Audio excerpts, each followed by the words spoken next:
हेर्नु दिदीबहिनी हो दाजुभाइ हो रोपेको खेतको पनि गतिपति यस्तो छ। नरोपे मनले मान्दैन। नालाबाट पानी ल्याएर रोपेको गति यस्तो छ।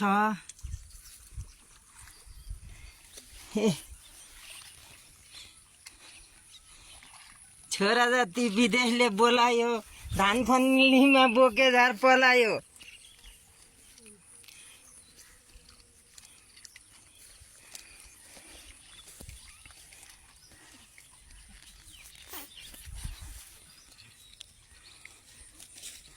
के गर्ने, आली लाएर राखेको गति यस्तो छ। एकचोटि काटेको बोके झार पलाएर फेरि नालाबाट पानी लाएर खेत रोपेर एउटा गरो बनाएको यो गति छ।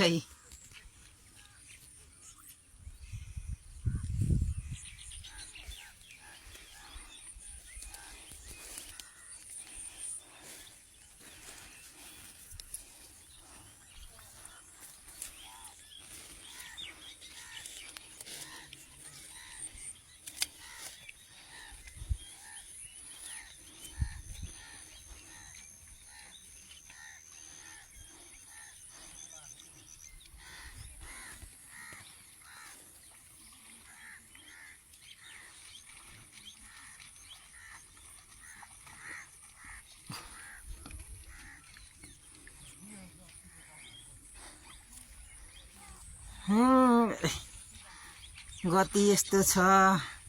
जग्गाको खानी के हो, भोकमरी लाउने भयो। पहिला जमाना बुढाबुढीले रुखा बोक्रा खानी हुन्छन् भन्थे, साँच्चै रहेछ। अहिले 83-84 सालमा यस्तो गति भयो।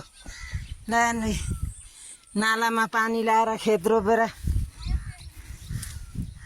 84-85 साल हो, कति साल हो? 84।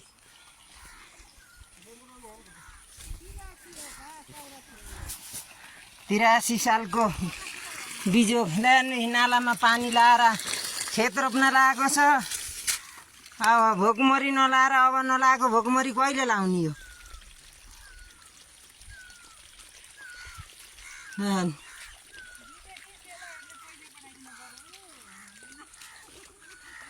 अब यो बोके झारमा कस्तो धान फलेर खाम्ला हामीले।